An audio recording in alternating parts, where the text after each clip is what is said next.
mais on se demande comment ça se fait que les jeunes parlent de moins en moins bien, ont de la difficulté à faire une phrase qui a de l'allure.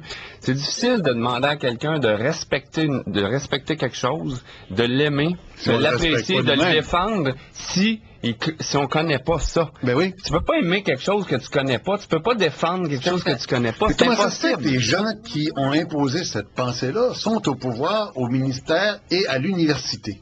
M. Corbeil, expliquez-moi ça. Là. Parce que moi, j'ai pas de réponse. Peut-être comprendre, mais l'université, je comprends pas.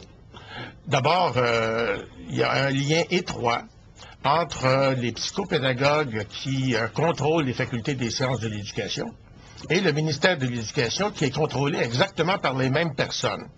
Et il y a une inertie dans le ministère de l'Éducation qui est telle qu'à ma connaissance, il n'y a aucun ministre qui a été capable d'imposer sa volonté dans le ministère.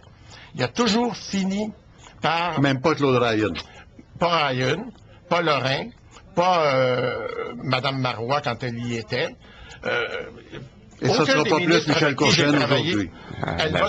D'après moi. Elle va se heurter exactement au même mur qui est le mur des psychopédagogues du ministère de l'Éducation, qui contrôle aussi les facultés des sciences de l'éducation. Et ce sont eux qui ont mis au rencard les connaissances, et c'est eux qui ont mis au rencard le contrôle continu des connaissances. Pourquoi, M. Corbeil, avez-vous une réponse à ça? Pourquoi ce comportement? Parce que c'est la faillite en ce moment, là.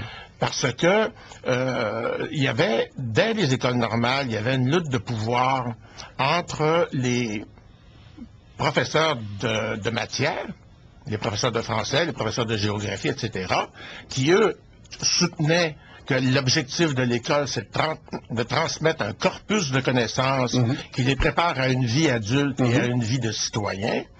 Et les psychopédagogues qui, eux, disaient l'objectif de l'école, c'est de rendre les enfants heureux, de leur permettre de s'épanouir. Il ne fallait pas les frustrer. Il fallait éviter autant que possible de les contraindre. Alors que la vie, c'est frustrant. Et ce qui est arrivé, c'est qu'en fermant les écoles normales, ce sont les psychopédagogues qui ont pris le contrôle et ce sont les spécialistes qui ont été renvoyés à l'université. À leur spécialité. À leur spécialité. Alors, écoutez...